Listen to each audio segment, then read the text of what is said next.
Sobat Sehat, selamat datang di podcast Kapsul, percakapan profesional dan solusi kesehatan RSUD Sidoarjo. Oh iya, jangan lupa juga untuk pantengin akun Instagram kita di @RSUD Sidoarjo, Spotify podcast Kapsul RSUD Sidoarjo, kemudian Facebook RSUD Sidoarjo, dan channel YouTube kita Humas RSUD Sidoarjo. Oh iya, gimana nih kabarnya? Tentunya semoga sehat-sehat semua ya, dan udah siap nih buat dengerin podcast kita hari ini. Oh iya, saya Rizky Rosalinda Adha. Pada episode kali ini saya akan membahas tentang kanker payudara. Nah, tentunya nggak sendirian dong, udah ditemenin oleh narasumber kita, yaitu Dr. Andre Kurniawan. Dr. Andre Kurniawan Nurhuda, spesialis bedah, subspesialis onkologi konsultan. Oh ya, halo dokter, gimana kabarnya? Salam kenal semuanya.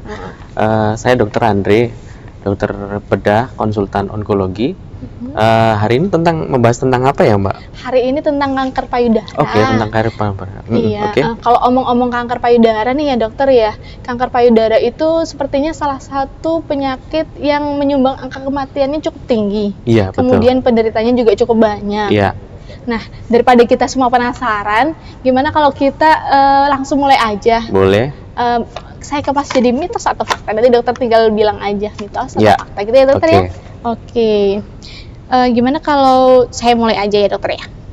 Oh iya, yang pertama nih dokter.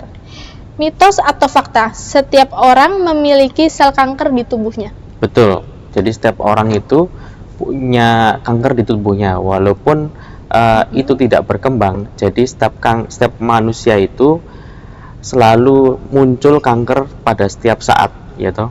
Jadi itu dapat dipengaruhi oleh faktor internal maupun eksternal. Tapi yang menentukan apakah dia bisa berkembang atau tidak adalah dari tubuh sendiri. Jadi di tubuh itu ada namanya adalah natural killer cell. Jadi sel yang membunuh kanker.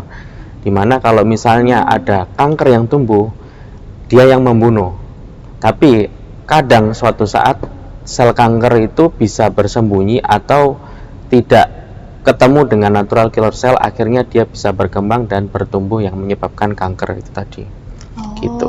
Berarti fakta ya dokter ya? Iya betul. Jadi fakta ya teman-teman. Setiap manusia itu punya sel kanker yang selalu dibasmi oleh natural killer cell tadi itu.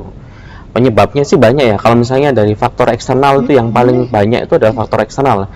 Dia biasanya disebabkan karena paparan sinar UV, terus habis itu bahan kimia atau makanan yang mengandung bahan kimia yang kita konsumsi kan itu kan. Terus itu yang biasanya menyebabkan terjadinya perubahan sel yang sehat bisa menjadi sel kanker kan itu.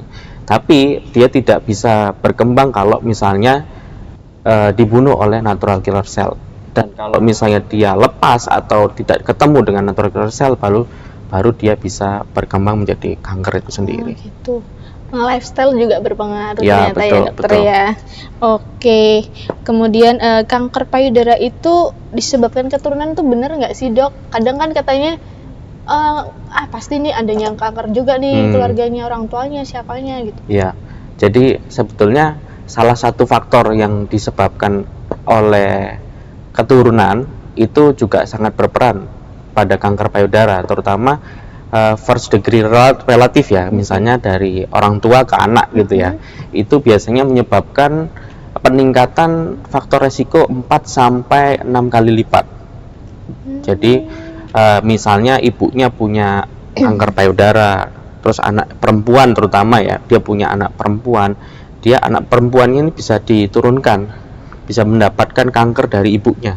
Oh gitu. Dan faktor resiko ini tersebut kalau misalnya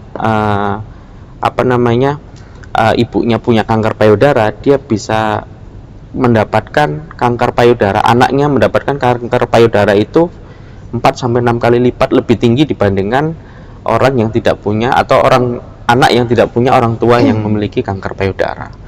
Terus habis itu seberapa banyak sih yang diturunkan? Sebetulnya nggak begitu banyak sih ya, antara 5-10% sih sebetulnya dari keseluruhan kanker payudara yang herediter atau diturunkan, hanya 5-10% saja. Tapi itu harus sebagai tanda, sebagai kalau misalnya orang tua kita punya kanker payudara itu sebagai tanda kita harus waspada terhadap kanker payudara tersebut, ya kan. Jadi kalau misalnya ibu kita punya kanker payudara, anak perempuannya itu harus, kalau misalnya ada sedikit pun tumor di payudara, harus segera kontrol ke dokter.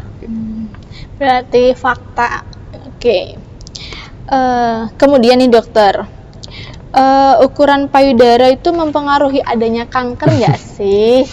Ya kan? Ukuran payudara ya, ukuran payudara. Secara literatur saya yang pernah saya baca maupun yang selama pendidikan saya pelajari, nggak pernah ada. Ukuran payudara itu tidak mempengaruhi terjadinya faktor kanker payudara. Tapi yang mempengaruhi itu adalah densitas. Densitas itu adalah kepadatan payudara. Jadi semakin padat payudara, itu semakin sulit didiagnosis. Didiagnosis itu maksudnya ditegakkan. Kalau misalnya ada benjolan di payudara, kalau payudaranya padat, itu sulit membedakan. Ya betul, sulit membedakan dan sulit untuk kita meraba kan gitu kan. Nah, apa sih yang menyebabkan densitas payudara itu meningkat gitu kan?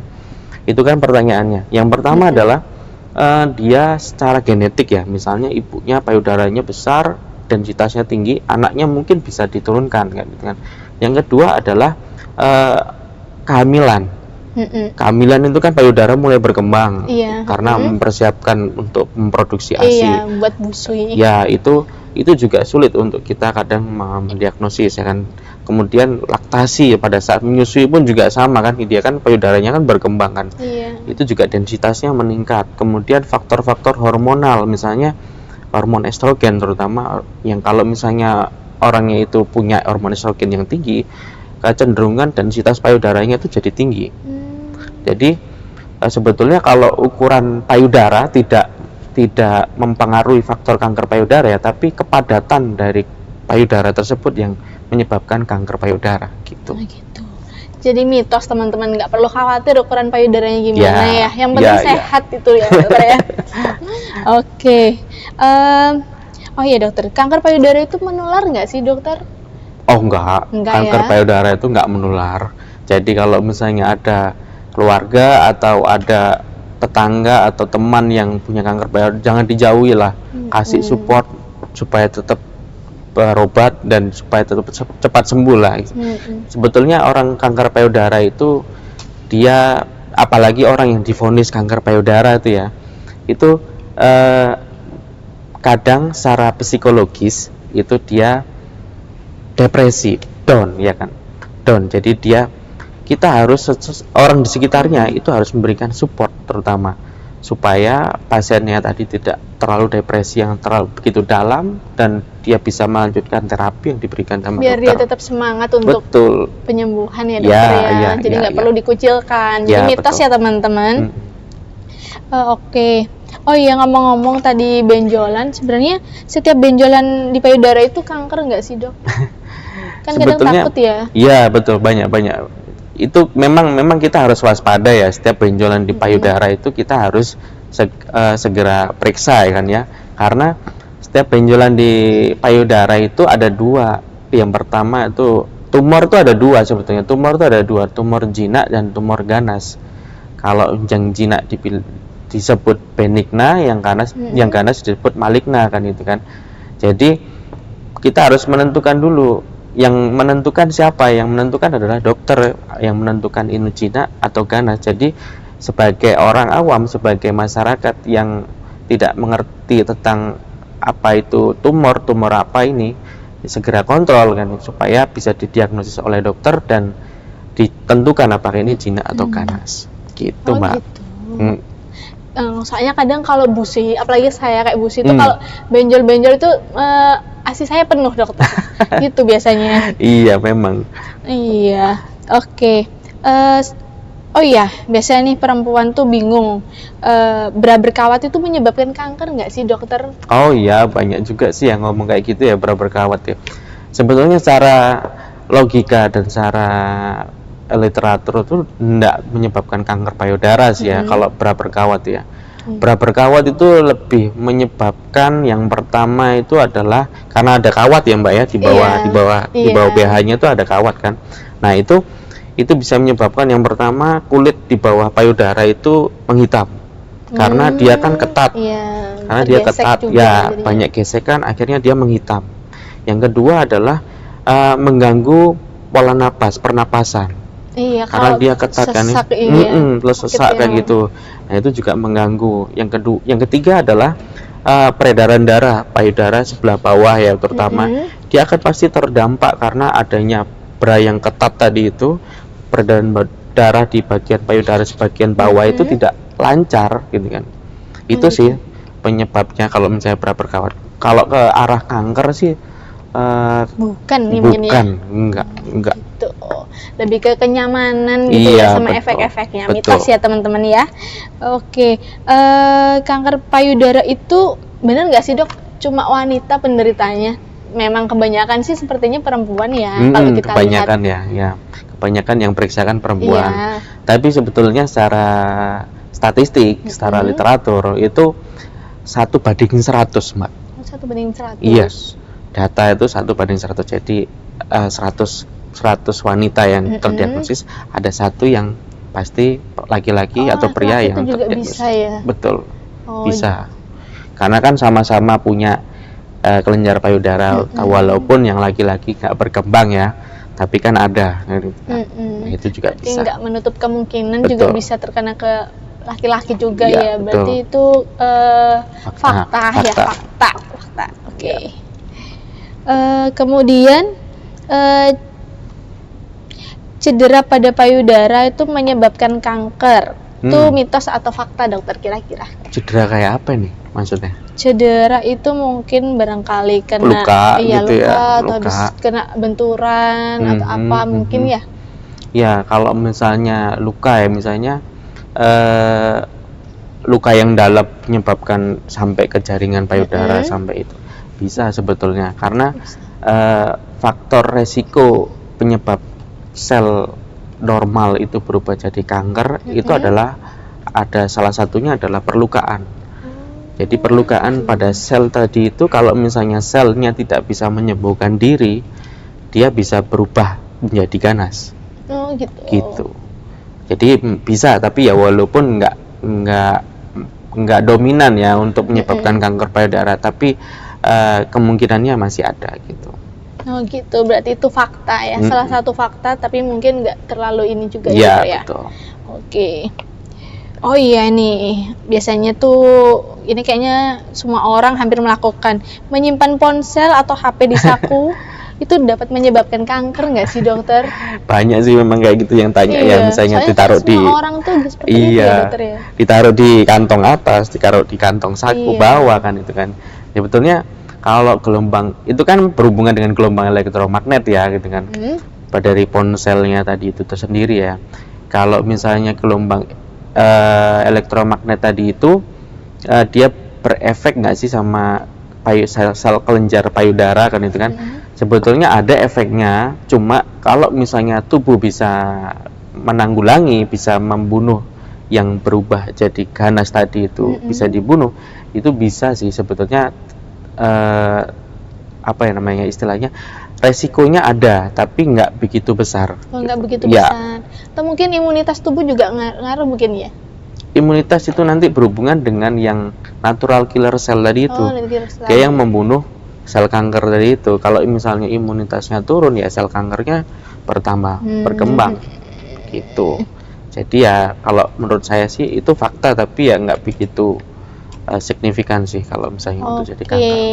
Oke. Oh iya dokter, kanker payudara ini benar nggak sih, mitos atau fakta ya kira-kira, tidak dapat disembuhkan kalau orang udah terdeteksi virus penyakit itu? Iya. Jadi gini, saya tekankan sekali lagi ya Mbak ya, kanker payudara itu adalah penyakit kronis yang bisa disembuhkan. Oh, bisa disembuhkan. Tapi ada tapinya ya, tergantung dari pasien tersebut didiagnosis pada stadium berapa kan itu kan. Semakin rendah stadium, semakin dini stadiumnya, itu semakin tinggi kesembuhannya. semakin persentase Semakin rendah. ya persentase kesembuhannya semakin tinggi. Semakin tinggi stadiumnya, semakin lanjut stadiumnya, semakin rendah kesembuhannya. Jadi dibandingkan dengan penyakit kronis yang lain, kan banyak penyakit kronis itu kan kayak diabetes, Iya. atau darah tinggi, atau autoimun, Jantung banyak mungkin jantung kayak gitu kan banyak kan. Nah itu kanker payudara ini bisa disembuhkan dibandingkan bisa. yang lain gitu kan. Oh. Tergantung dari pasiennya sendiri. Pasien itu datang pada stadium dini atau stadium lanjut. Kalau misalnya pada stadium dini itu bagus. Ya, berarti ini kalau seperti itu kita harus waspada. Intinya pada masyarakat itu kita harus waspada. Kalau misalnya ada benjolan apapun itu yang awalnya nggak ada menjadi ada, itu kita harus segera periksa. Oke, berarti kita tuh harus aware dengan diri kita ya dokter ya. Dari ada benjolan sedikit itu kalau misalkan terlihat aneh gitu ya dokter, sebaiknya langsung periksa. Oke, berarti itu bisa disembuhkan, fakta. Iya. Tapi tergantung dari kondisinya ya. Kemudian, membatasi konsumsi gula dapat menyembuhkan kanker. Ini berarti termasuk lifestyle ya? Gimana? Iya, itu termasuk lifestyle sih ya. Jadi sebetulnya itu terutama kanker-kanker ya kolorektal atau kanker-kanker pencernaan ya terutama itu ya. Itu memang mereka kankernya itu dia hidup dari gula kan. Dari gula. Dari penelitiannya itu mereka untuk bertahan hidup dia membutuhkan gula kan itu kan kankernya tadi. Nah, oleh karena itu kalau misalnya orang yang mengidap kanker pola makannya dirubah, misalnya yang suka yang manis-manis atau suka yang berkarbohidrat tinggi kan itu, dia berubah makannya menjadi banyak protein, banyak sayur, itu bagus. Dia selain merubah lifestyle-nya yang lebih baik, dia juga menurunkan perkembangan kanker tadi itu sendiri. Begitu. Oke. Emang gula itu nggak baik kalau banyak-banyak ya teman-teman. Enak sih, cuman sedikit jahat ya dokter. Yang enak itu emang jahat memang. Iya. Oke. Oh iya nih, terakhir dokter. Pengobatan kanker lebih merusak kesehatan daripada menyembuhkan. Bener nggak sih dokter? Pengobatan kanker lebih merusak kesehatan dibanding merusak kesehatan daripada menyembuhkan. Kadang kan mungkin orang takut ya, jadi nggak usah berobat nih, nanti aku tambah parah gitu mungkin. Oh iya. Sebetulnya kita kan pemberian terapi kanker payudara itu kan macam-macam. Ada yang operasi, ada yang kemo, ada yang radiasi, ya kan, ada lagi yang baru itu ada imunoterapi, targeting terapi, macam-macam banyak sekali kan itu kan. Nah, kalau misalnya yang bikin orang tambah drop, kan ada stigma kan bilang yang tambah drop, kondisinya tambah drop setelah dikasih obat, setelah dikasih kemoterapi, yaitu tergantung dari pasiennya sendiri sih. Kalau misalnya gizinya pasien itu baik, ya kan, kesehatannya pasien itu baik, punya penyakit komplikasi, misalnya penyakit yang lain yang bawaan yang sudah ada. Nah, itu juga mempengaruhi dari terapi tadi. Pada saat kita berikan terapi, dia kondisinya bisa drop. Kalau misalnya dia punya penyakit atau kondisi tubuh yang tidak prima gitu loh. Jadi nggak perlu takut sih kalau menurut saya, karena kalaupun tidak diterapi malah lebih bahaya lagi, ya kan, daripada yang diterapi walaupun drop, kita kan masih bisa menanggulangi kan, misalnya memberikan gizi yang baik, memberikan obat-obatan penanggulangi efek samping misalnya gitu kan, itu masih bisa kita. Tapi kalau misalnya nggak diobati malah berbahaya lagi. Iya, gitu. Karena jadi nggak terkontrol. Iya, betul. Kalau dengan berobat kan kita bisa terkontrol ya kan dokter ya. Iya. Oke. Wah, sepertinya informasinya cukup bermanfaat, bukan cukup bermanfaat ya, sangat bermanfaat untuk kita semua ya kan. Iya. Karena kanker payudara ini sepertinya di sekeliling kita tuh banyak yang terkadang terkena ya dokter ya. Oke. Oh iya, ngomong-ngomong dokter, dokter ini prakteknya biar semuanya nih mungkin kalau ada gangguan yang ngerasa tanda-tanda kanker seperti yang dokter jelaskan lagi, biar bisa periksa ya kan. Dokter ini prakteknya Di mana sih, Saya dokter, di Rumah jadwalnya? Sakit RSUD Sidoarjo ini, saya praktek hari Selasa, Kamis, dan Sabtu, Mbak. Selasa, Kamis, dan Iya. Sabtu. Ada di poli eksekutif maupun di instalasi pelayanan kanker terpadu. Berarti dokternya praktek di RSUD Sidoarjo. Jangan lupa ya teman-teman ya, kalau menemukan tanda gejala pada diri kalian, segera ke fasilitas kesehatan atau ke prakteknya Dokter Andre Kurniawan. Dicatat ya di RSUD Sidoarjo, catat prakteknya tadi. Iya. Selasa, Kamis, Dan Sabtu. dan Sabtu. Iya.